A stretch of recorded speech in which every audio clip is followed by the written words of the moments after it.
The house on Maple Road didn't look broken from the outside.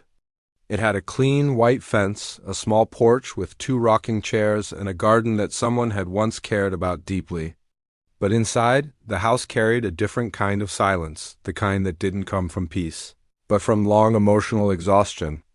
Daniel Carter had learned how to function inside that silence. Every morning, he woke up before sunrise because there was no one else to do it. The alarm clock buzzed softly at 5:30 a.m., and Daniel would sit on the edge of his bed for a few seconds, staring at the floor like he was collecting courage instead of sleep. His life had become a sequence of responsibilities: breakfast, school prep, work emails, and then the same cycle again at night. There was no space left for anything unpredictable. Down the hallway, his 3 daughters lived in their own emotional worlds. Lily, the eldest at 13, had become responsible too early. She kept track of schedules, reminded her younger sisters about homework, and sometimes even packed her own lunch and theirs.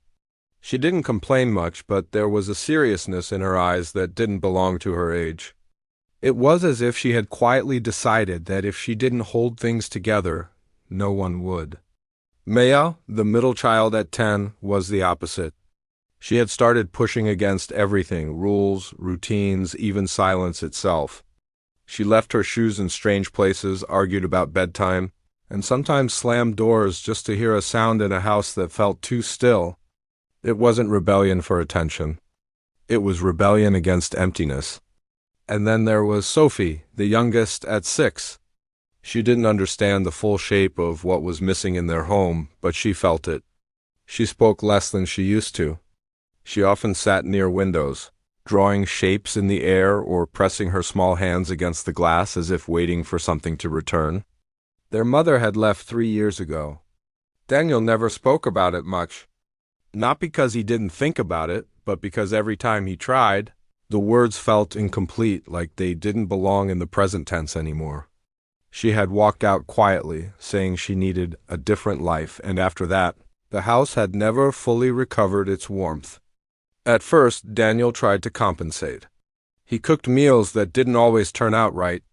He learned how to braid hair by watching online videos at midnight. He attended school meetings with a stiff smile and hands that never quite relaxed. But over time, exhaustion replaced effort, and effort slowly turned into survival. That was the condition of the house when the notice arrived. A community support program had matched them with temporary household assistants, someone who could help with childcare, cooking, and structure. Daniel almost declined it.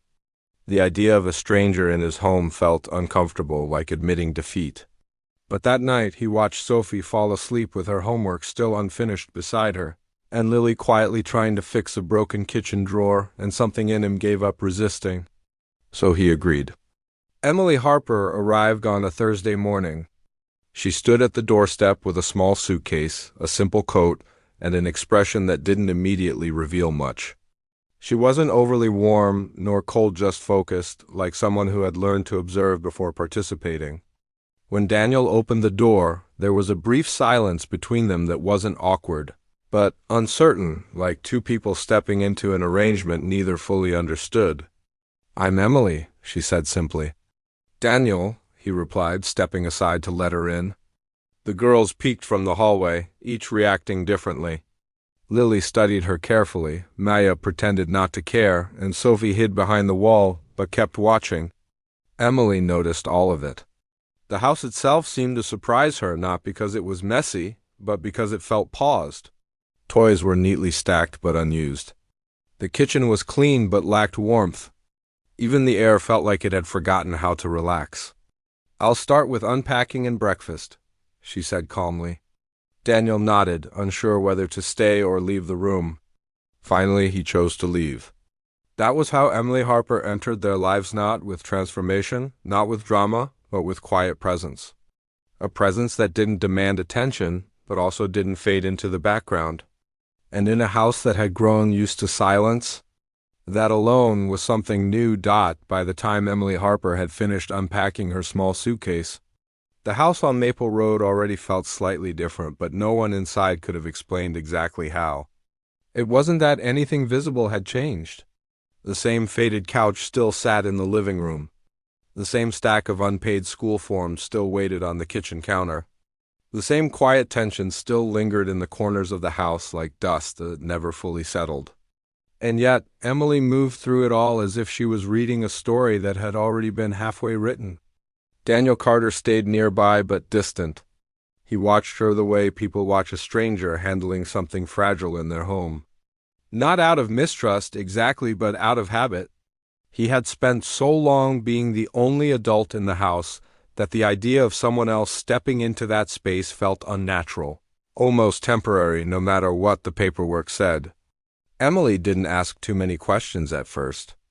That was what surprised him. She didn't ask why the dishes were always stacked in a specific order. She didn't ask why the youngest child avoided breakfast conversations. She didn't ask why the middle child kept glancing at the door every few minutes.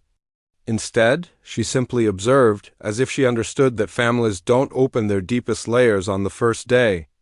In the kitchen, she opened the fridge, closed it again, and made a mental note of what was missing. "I'll make something simple," she said. "Nothing complicated for today." Daniel leaned against the counter, arms crossed. "You don't have to overdo anything. We've been managing." Emily glanced at him briefly, not judgmental, just aware. Managing and doing well aren't always the same thing. The sentence stayed in the air longer than expected. A few minutes later, the smell of warm toast and eggs slowly filled the kitchen. It wasn't extraordinary food. It wasn't meant to impress. But it was served with timing, attention, and something that felt oddly close to care. When Lily came downstairs, she paused at the doorway. She wasn't used to seeing someone else in the kitchen preparing their morning routine. For a moment, she looked uncertain, like she was deciding whether this change was temporary or something she needed to prepare for emotionally. Maya entered next, dragging her backpack like it weighed more than it should. She sat at the table without speaking, watching Emily carefully, as if trying to understand her intentions through small movements. Sophie was the last. She held onto the wall for a second before stepping forward, eyes fixed on Emily with cautious curiosity. Emily didn't rush them. She simply placed the plates down, one by one. "There's enough for seconds," she said gently. That was it. No pressure. No forced cheerfulness. No attempt to break their silence. And strangely, that made the silence feel less heavy. Daniel noticed at first not the change in the food, but the change in energy. The girls weren't suddenly talking more, but they were also not shrinking into themselves as deeply as before. There was space now, even if it was small. After breakfast, Emily began organizing without asking for approval at every step. She wiped counters, adjusted a stack of papers, and checked the fridge again. Her movements were efficient but not controlling. It was as if she was restoring order rather than imposing it. Daniel finally spoke again as she folded a dish towel. "You're not here to run the house like a military schedule, right?" Emily paused, then gave a slight shake of her head. "No, I'm here to make it easier to live in." That answer unsettled him more than he expected, because he realized something uncomfortable. He had not thought about what easier even looked like in a long time. By mid-morning, the girls had gone to their rooms or school preparations. The house became quieter again, but it was a different kind of quiet now. Less tense. More uncertain. Emily stood by the window for a moment, looking out at the small yard. Daniel noticed her expression, focused but not distant. "You don't have to stay long if this feels too much," he said carefully. Emily turned slightly. "I've worked in places where everything was already perfect. This isn't one of them." He frowned slightly. "That's not exactly a compliment." "It's not supposed to be," she replied calmly. Then after a pause, she added, "It just means there's something real here." That word real stayed with him. Because for Daniel, life had recently become about surviving days, not feeling them. And hearing someone describe his fractured home as real made him question whether he had stopped seeing it properly at all. Later that afternoon, as sunlight moved across the kitchen floor, Emily quietly began setting routines, not strict rules, but soft structure. Breakfast at a consistent time. School bags near the door. A simple checklist for the girls so they didn't have to carry everything in their heads. Daniel watched from the hallway, unsure whether to feel relief or resistance. But deep down, something unfamiliar was beginning to form. Not trust yet, not comfort, but the first suggestion that this stranger in his house might not be temporary in the way he originally assumed. By the third day, Maple Road no longer felt exactly like the house Daniel Carter remembered, but it still didn't feel like a new place either. It was something in between, as if the home was slowly learning how to breathe again after holding its breath for years. The changes were not dramatic. That was what made them noticeable. Emily Harper didn't announce routines like rules carved into stone. She placed them gently into the flow of the house, like stepping stones across a river that everyone had been crossing blindly for a long time. Breakfast now arrived at a consistent hour. Not early enough to feel forced, not late enough to feel careless, just steady. The kind of steady that children unconsciously begin to trust. Lily noticed it first. She didn't say anything, but her morning pace changed. She stopped rushing as if she was already late for something that hadn't happened yet. Instead, she started sitting for a full 5 minutes at the table, even if she wasn't talking. That small pause was new. Maya resisted it in her own way. She still came downstairs slightly annoyed, still dropped her backpack louder than necessary, still tested boundaries in small ways, forgetting to put her plate away, asking unnecessary questions or arguing about timing that didn't matter. But even her rebellion felt less sharp. It was more like checking whether the structure would break if she pushed it, rather than trying to destroy it. And Sophie simply began to stay longer in shared spaces. Before Emily. She would finish eating quickly and disappear into a corner of the house with her drawings. Now she lingered at the table longer, occasionally watching Emily move around the kitchen. She didn't speak much, but her eyes followed everything. Daniel observed all of it from a distance. He didn't know how to categorize what he was feeling. Relief was there, but mixed with something more complicated: unease, perhaps even guilt. Because the house was functioning better, and yet it wasn't because of him. It was because of someone he had invited in. One evening, he found Emily in the living room adjusting the small bookshelf that had been ignored for years. The books were uneven, some outdated, some never touched. "You don't have to reorganize everything," Daniel said from the doorway. Emily didn't look up immediately. "I'm not reorganizing, I'm making it usable." "That sounds like the same thing." "It isn't," she replied softly. "One is about appearance, the other is about living." That distinction lingered. Later that night, Daniel stood in the hallway watching his daughters. Lily was helping Sophie with a coloring page, something she hadn't done in weeks. Maya sat nearby pretending not to care, but occasionally leaning in to see what they were doing. There was a fragile balance forming between them, still imperfect, but less isolated than before, and Emily was in the kitchen, quietly washing dishes. No music, no conversation. Just presence.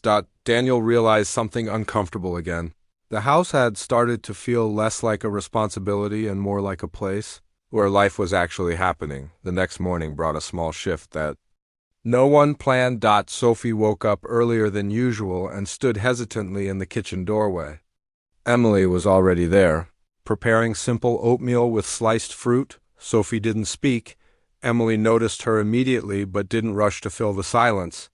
She simply placed an extra bowl on the counter. A moment passed, then Sophie walked in and sat down without being asked. It was the first time she had done that willingly in a long while. From the hallway, Daniel saw it and stopped walking. It wasn't a big moment in the way life-changing events are usually described. There were no emotional speeches, no sudden breakthroughs, just a child sitting at a table instead of hovering at the edge of a room. But for Daniel, it felt like watching something locked inside his home quietly loosen. That afternoon, Emily helped Maya with a school assignment. Maya tried to resist at first, insisting she already knew what to do, but eventually stayed at the table longer than she intended. Lily watched from a distance, pretending she wasn't interested, though she clearly was. Daniel stayed out of it, but he noticed something else growing inside him. Trust was no longer the right word. It was too large, too final. What he felt was closer to dependence forming quietly. And that scared him more than he expected because dependence meant risk and risk meant possibility. That night, after the girls were asleep, Daniel found Emily sitting on the porch steps, looking out at the quiet street. The air was cool, the world outside still. "You're settling in faster than I expected," he said carefully. Emily didn't turn right away. "I'm not settling." "What then?" She finally looked at him. "I'm just responding to what's already here." Daniel didn't answer immediately. For the first time since she arrived, he realized she wasn't trying to fix them, she was adapting to them, and somehow that made her presence feel even more permanent than he was ready to accept. By the end of the first week, something subtle had shifted inside the house on Maple Road. It wasn't louder. It wasn't brighter. But it had lost a layer of emotional weight that no one had been able to name before Emily Harper arrived. Daniel Carter still kept his distance, but the distance was no longer automatic. It was now something he noticed and sometimes questioned. Emily, meanwhile, had settled into the rhythm of the home without trying to take ownership of it. She moved through rooms like someone who understood she was not replacing anyone, only filling gaps that had been left open for too long. That evening, the sky outside turned a soft gray-blue, the kind that usually makes houses feel colder than they are. Dinner was simple rice, vegetables, and chicken prepared without ceremony. But for the first time in a long time, everyone sat at the table at the same time. No one commented on it. That was important. Silence at dinner used to feel heavy, like something unfinished. Now it felt structured, almost safe. Lily ate quietly, occasionally glancing at her sisters to make sure they were okay. Maya pushed her food around her plate but didn't leave early. Sophie sat between them, unusually still. Emily didn't dominate the conversation. She didn't force questions or try to create forced bonding moments. Instead, she asked small, natural things. "How was school today? What was the hardest part? What did you like the most?" Simple questions. But they were asked in a way that didn't feel like interrogation. They felt like invitations. Lily answered first, cautiously. Maya responded with one-word replies. Sophie just smiled faintly and pointed at her drawing. Daniel watched this quietly from his seat. He noticed something strange not in the girls, but in himself. He wasn't preparing to intervene. He wasn't scanning for problems to fix. For the first time in years, dinner didn't require his full emotional attention, and that realization unsettled him more than he expected. After dinner, Sophie had trouble falling asleep. Daniel heard at first a soft movement down the hallway, then a faint voice calling for water. Before he could get up, Emily was already there. He paused at the doorway, watching. Emily knelt beside Sophie's bed, handing her a glass of water without making the moment feel like an emergency. Sophie clutched the glass, still half asleep. "I had a bad dream," Sophie murmured. Emily nodded gently. "Do you want to tell me about it?" Sophie hesitated, then shook her head. "That's okay," Emily said softly. "Dreams don't always need to be explained. Sometimes they just need to pass." She sat there for a moment longer, not rushing to leave, not forcing comfort. Just present. Daniel stood quietly in the hallway, unseen. Something about the scene held him still, not because it was dramatic, but because it was natural. He had done this before many times, but always with exhaustion, always with urgency. Emily made it feel calm. When she finally stood to leave the room, Sophie reached out slightly, as if unsure whether to let her go. Emily paused. "I'll be in the hallway if you need anything," she said. Only then did Sophie relax. Later, in the living room, Daniel found Emily sitting on the couch with a notebook. She was writing something, notes, maybe schedules, maybe observations. He wasn't sure. "You handle her nightmares better than I do," he said quietly, almost without meaning to. Emily looked up, slightly surprised by the honesty. "It's not about handling," she said. "It's about not making them bigger than they are." Daniel sat down across from her, something in his expression softer than usual. "Everything feels bigger when you're alone with it long enough." That sentence hung between them. For a moment neither spoke, then Emily closed her notebook gently. "You've been alone with a lot." It wasn't pity. It wasn't analysis. It was recognition. Daniel exhaled slowly, looking away for a second. I didn't really have a choice.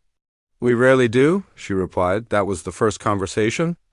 That didn't feel like roles employer and helper, father and outsider. It felt like two adults acknowledging something shared, even if their experiences were different. The next morning, something even more unexpected happened. Lily overslept. Instead of panic, the house responded calmly. Emily prepared breakfast while Daniel helped Sophie get ready. Maya, unusually, reminded Lily without sarcasm that she was late. There was no chaos. No raised voices. Just adjustment. As Lily rushed downstairs, embarrassed, she stopped when she saw breakfast already waiting. You didn't wake me up, she said, slightly frustrated. Emily looked up from the stove. You needed sleep more than you needed urgency. Lily didn't know how to respond to that, so she simply sat down. Daniel noticed something in Lily's expression afterward, not irritation, but confusion mixed with relief. By the second week, the house on Maple Road no longer felt like it was simply being managed. It felt like it was being lived in again, slowly, carefully, as if everyone inside was relearning how to exist without bracing for impact. Daniel Carter noticed it most in the mornings. There was less rushing, less tension in the air. Even the sounds of the house had changed. Footsteps were softer, conversations less guarded, and doors no longer closed with the same emotional weight behind. Then but change, Daniel realized, didn't only bring relief. It also brought uncertainty. Because with Emily Harper in the house, things were improving in ways he had stopped believing were possible, and that made him question what he had been doing wrong all along. One afternoon, Daniel came home earlier than usual from work. The house was unusually calm. He could hear faint laughter from the living room, something that had almost become unfamiliar in its rarity. When he stepped inside, he stopped. Lily was sitting on the floor helping Sophie build a small puzzle. Maya was lying on her stomach nearby, pretending not to care but clearly paying attention. And Emily was sitting with them, not directing, not supervising, just participating quietly, handing pieces when needed and stepping back when she wasn't. For a moment, Daniel didn't move. It wasn't the activity itself that struck him. It was the ease of it, the absence of tension. The way his daughters looked, lighter, and something inside him shifted, not jealousy exactly, but something close to it, because this version of his daughters was something he had been trying to create for years. And yet it had appeared in his absence, under someone else's quiet influence. Emily noticed him standing there. She didn't react dramatically, just gave a small nod as if acknowledging his arrival was natural. Lily looked up first. Dad, we're almost done with it, Maya added quickly. Emily said we can frame it when it's finished.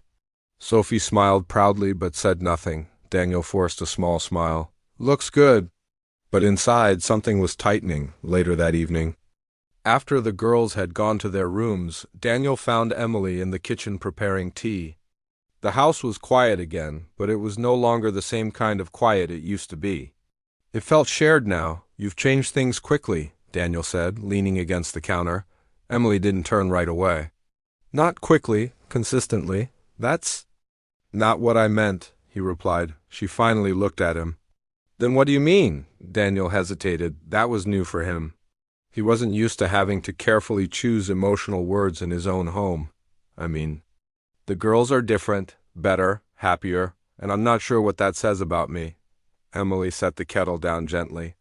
It doesn't say anything against you. That's not how it feels. A pause. The kettle clicked softly as it turned off. Emily's tone stayed calm, but there was something more direct in it now. You've been carrying everything alone for a long time. No one does that perfectly. Daniel looked away for a second. I didn't have a choice. You had survival, she said quietly. Not support. That word again. Support. It wasn't criticism, but it landed like truth he had avoided naming. For a moment, Daniel's expression softened, but only slightly. And now what? You step in, fix things, and suddenly I'm supposed to just accept that I wasn't enough? Emily's eyes didn't harden. If anything, they softened further. I didn't come here to replace you, she said. I came here because there was too much weight on one person. Daniel let out a slow breath. It still feels like I'm being replaced. That was the first time he said it out loud. The silence that followed wasn't tense. It was heavy in a different way, like something honest had finally surfaced. Emily stepped slightly closer, but not too close. Look at your daughters, she said. Are they losing you in this, or are they getting more of you because you're not constantly exhausted? That question stayed between them. Daniel didn't answer immediately, because part of him knew the answer already, and it scared him. Later that night, he sat in the living room long after everyone was asleep. The puzzle the girls had worked on was still on the table, nearly complete. He stared at it for a long time, as if it represented something he couldn't quite name. Emily passed by quietly on her way upstairs. She paused when she saw him still awake. You should rest, she said gently. Daniel nodded but didn't move. After a moment, he asked, almost quietly, do you ever feel like you're becoming part of something you didn't plan for? Emily stood there for a second. Yes, she said simply, but sometimes that's where the most honest things begin. Then she continued upstairs. Daniel remained sitting in the dim light, realizing something uncomfortable. The house wasn't just changing anymore, he was changing too. By the third week, Maple Road had developed a rhythm that no one had officially agreed on, but everyone followed anyway. Breakfast happened at the same time, school runs felt less chaotic, and evenings no longer carried the same emotional exhaustion they once did. Yet beneath that stability, something quieter was beginning to form in Daniel Carter. It wasn't distrust anymore. It was curiosity. Not about what Emily Harper was doing, he could see that clearly, but about why she did it so naturally, so consistently, as if she had already lived a life shaped around holding fractured things together. That question stayed with him longer than he expected. One Saturday afternoon, while the girls were outside in the small backyard drawing chalk shapes on the pavement, Daniel found Emily in the kitchen alone. She was folding laundry with the same careful attention she gave everything else. But there was something different in her expression, less focused on the task, more distant than usual. For a moment, Daniel simply watched her. Then he spoke. You've done this before? He said. Emily didn't look up immediately. Laundry? He shook his head slightly. This, families, houses, people. A pause. She continued, folding, slower now. Not in the way you mean? Daniel stepped closer. Then what way do I mean? Emily set a folded shirt aside and finally looked at him. There was no defensiveness in her eyes, only a kind of controlled calm, like someone deciding how much of a truth is safe to release. I've worked in caregiving roles, she said carefully. Different homes, different situations. That's not what I'm asking, Daniel replied. She exhaled softly, as if she had expected this moment eventually. Daniel noticed something subtle, then the way she avoided overly personal details. Not because she was hiding something malicious, but because she was protecting something fragile inside herself. Emily moved to the counter and leaned lightly against it. I didn't take this job just for work, she said after a pause. Daniel stayed quiet, letting her continue without interruption. I thought I was done with the idea of family, she admitted. Or maybe I told myself that because it was easier. Her gaze drifted briefly toward the window where the girls were still playing. I used to want a life like this, she continued, a home that felt real. Kids laughing in the background. Small chaos that actually meant something. She paused again, choosing her words carefully. But that didn't happen for me the way I imagined. Daniel didn't interrupt. He could sense this wasn't a story she shared often. Emily's voice softened slightly. At some point I stopped believing I would ever be part of something like that. So I stopped reaching for it. A silence followed, not heavy but honest. Then she added, more quietly, when I saw this opportunity, I didn't think I was coming to fix anything. I thought I was just stepping into something temporary, something I could leave without attachment. She looked at Daniel then, but that didn't last long. Daniel felt something tighten in his chest, not pity, but recognition of something unexpectedly human in her words.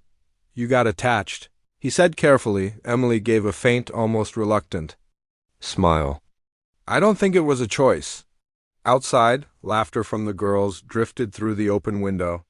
It felt different now, not rare, but natural. Daniel leaned against the counter across from her. So what happens when this ends? He asked. Emily didn't answer immediately. That silence said more than words could. Finally, she said, I'm not thinking about ending it yet. Daniel nodded slowly, but uncertainty lingered in his expression because for the first time, he realized something deeper than before. Emily wasn't just helping his family function better, she was beginning to belong to it emotionally, and that changed everything. Later that evening, something small happened, but it stayed with Daniel longer than expected. Sophie came into the kitchen holding a drawing. It was simple, stick figures of 4 people standing under a sun. One figure was slightly apart at first glance, but then connected by a line to the others. Who is this? Daniel asked gently. Sophie pointed without hesitation. That's you, she said, then pointed again. Lily, Maya, she paused at the 4th figure, and Emily. Daniel didn't respond immediately. Emily stood quietly in the background. Having heard everything. No one corrected Sophie. No one questioned it, but something unspoken passed through the room. Belonging. Not declared. Not confirmed. But already forming in the only way it truly ever does, quietly, through presence, repetition, and time. By the 4th week, the house on Maple Road no longer felt like it was adjusting to Emily Harper's presence. It felt like it had built a new version of itself around her carefully, quietly, without any official announcement that something permanent was forming. Daniel Carter could feel that shift most strongly in the small moments he used to overlook. The way breakfast no longer required coordination. The way the girls naturally moved between rooms without tension. The way silence no longer felt like distance but simply space, and yet, inside Daniel, something was becoming increasingly unsettled because the structure of his life had changed. Without his permission being fully conscious in it, that feeling followed him into the school event that Friday evening. It was a small parent gathering, an art display, and informal classroom showcase. In the past, Daniel would have gone alone, juggling work stress in his mind while trying to appear present for his daughters. But this time was different. Emily was coming too. He hadn't questioned it when she offered. Neither had the girls. That alone should have told him something. When they arrived at the school, the parking lot was filled with families talking, laughing, and taking pictures. The atmosphere was warm, slightly chaotic in the way school events always are. For a moment, Daniel felt slightly outside of it all, like he was observing rather than participating, but then he felt a small tug on his sleeve. Sophie. She was holding Emily's hand on one side and Daniel's on the other. That simple gesture made Daniel pause internally. Not because it was dramatic, but because it felt instinctive on her part, like she already understood the shape of their family better than he had words for. Inside the classroom, Lily immediately guided them to her art display. Her work was carefully arranged drawings of family moments, school life, and small scenes from imagination. Maya's section was nearby, slightly more abstract, expressive, and bold. Emily stood slightly behind Daniel at first, giving space, but she wasn't distant. She was present in a way that didn't demand attention. A teacher approached them, smiling warmly. You must be Lily's parents? There was a brief pause. Daniel opened his mouth, but before he could answer, Lily spoke quickly. This is my dad, she said, then hesitated slightly, glancing at Emily. And Emily, the teacher smiled, assuming nothing unusual. It's wonderful to have you both here.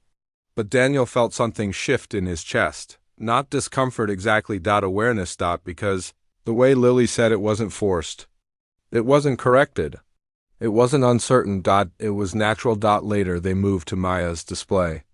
Maya explained her work with unusual enthusiasm, pointing things out she normally wouldn't share at home.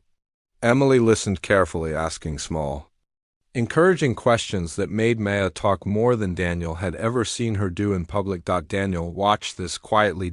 And for the first time, he wasn't sure where his role was in these interactions. He was still her father, but something else was forming around that identity. After the classroom tour, they stepped into the hallway where snacks and chairs were arranged. Families gathered in clusters, chatting. Daniel stood slightly apart for a moment, watching Emily crouch down beside Sophie. helping her fix a small ribbon that had come undone on her dress. It was such a simple action, but Sophie smiled like it mattered deeply. That was the moment Daniel felt it most strongly, a shift not in behavior, but in belonging, and it scared him because it meant something was no longer temporary in the way he had originally defined it. Later, while the girls were distracted with classmates, Daniel and Emily stood near the hallway window. "You're good." At this, Daniel said quietly. Emily didn't look surprised by the comment. "At what?" He nodded toward the girls. This. A pause. Emily leaned slightly against the wall. "I'm not doing anything extraordinary." "That's not true," Daniel said. She looked at him then, more directly than before. "I think you're just used to doing everything alone," she replied gently. "So anything shared feels unusual." That sentence landed differently than the others had before, because it wasn't about capability. It was about experience. Daniel exhaled slowly. "It still feels like I'm watching my own life from the outside sometimes." Emily didn't respond immediately. Instead, she said something quieter. "Maybe that means you finally have space to be inside it again." That stayed with him. Later, as they prepared to leave, Sophie ran ahead with Maya, laughing about something small. Lily walked beside Daniel for a moment before drifting slightly toward Emily without thinking. Daniel noticed that so did Emily, but neither commented on it. Outside, the night air was cool, and the parking lot lights reflected softly on the pavement. The girls were still talking in the back seat when Daniel and Emily reached the car. For a moment, Daniel paused before opening the door, because something had become clear in a way he couldn't ignore anymore. This wasn't just help anymore. This was something forming its own shape, and he didn't yet know whether to hold on to it or fear what it might become if it stayed. The final week of Emily Harper's planned stay arrived quietly, without any clear signal that it was the end of anything. The house on Maple Road no longer measured time the way it used to. Days didn't feel like survival cycles anymore. They felt like parts of a continuing story. And that was exactly what made Daniel Carter uneasy. Because somewhere along the way, temporary help had stopped being temporary in his mind. That morning, Emily moved through the kitchen like she always did, steady, calm, attentive. Breakfast was already halfway prepared when Daniel came. Downstairs, the girls were still getting ready, their voices drifting faintly through the hallway. Nothing about the scene suggested goodbye. And yet Daniel felt it sitting in the background of everything. Emily noticed him watching her. "You're quiet today," she said gently. Daniel leaned against the counter. "Just thinking." "That's usually the same thing," she replied lightly. A faint pause passed between them, not uncomfortable, but loaded with awareness. Neither had spoken aloud yet. Later that day, the girls were outside in the backyard again. The same chalk drawings, the same laughter, but now it carried familiarity instead of novelty. Sophie was building something imaginary on the ground. Maya was arguing playfully about colors, and Lily was sitting nearby with the calm confidence of someone who no longer felt responsible for holding everything together alone. Inside the house, Daniel and Emily stood in the living room. The space felt different now than it had in the beginning.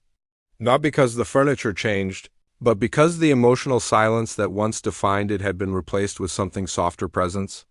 Emily placed a folded towel neatly on the table. "My assignment here officially ends this week," she said. She said it simply. No hesitation, no emotional framing, but the words still changed the air. Daniel didn't respond immediately. Instead, he looked toward the backyard where his daughters were laughing faintly through the open window. "I know," he said finally. Another pause. Emily studied him not with pressure but with understanding. "You're doing better than when I arrived." Daniel let out a small, almost humorless breath. "I don't know if I agree with that. You don't have to," she said softly. "They are the ones living it." That landed more deeply than either of them expected. Daniel turned slightly away, rubbing his hand over his face. "It's strange," he admitted. "A few weeks ago, I didn't even want someone in this house. Now I can't imagine it without you here." Emily didn't interrupt. He continued, quieter now, "And I don't know what that says about me. Or what happens when you leave." For the first time, Emily didn't respond immediately with logic or reassurance. Instead, she simply said, "It says you've been carrying too much alone for too long." Silence followed, not empty but honest. That evening, something small happened that shifted everything again. Emily was packing her suitcase in the guest room. The girls had been told it was just the end of the program period, but none of them fully understood what that meant in emotional terms. Sophie stood in the doorway first, then Maya, then Lily. One by one, no one spoke at first. Emily noticed them and paused her packing. Sophie walked in slowly and placed a small drawing on the bed. It was another family sketch, 4 figures again, but this time the lines were darker, more confident. "I don't want you to go," Sophie said simply. Maya crossed her arms but looked away. "Yeah, same." Lily hesitated longer. "You're kind of part of everything now?" Emily stood still for a moment, the suitcase half open. Then Daniel appeared behind them in the doorway. No dramatic entrance, no interruption. Just presence. He looked at the girls first, then at Emily, and for the first time he didn't see her as help. He saw what had actually formed here. A bond built slowly through consistency, care, and shared days that had stopped feeling temporary. Emily finally spoke, her voice quieter than before. "I didn't come here to stay," she said. A pause, then she added, "But I think I stopped, feeling like I was just passing through a while ago." Daniel stepped slightly forward. "So what does that mean?" Emily looked at him directly. "It means I don't think this was ever just a job anymore." Silence filled the room, but it wasn't uncertain, it was full. Daniel exhaled slowly, then looked at his daughters. They weren't asking for answers, they were waiting for something simpler. Continuity.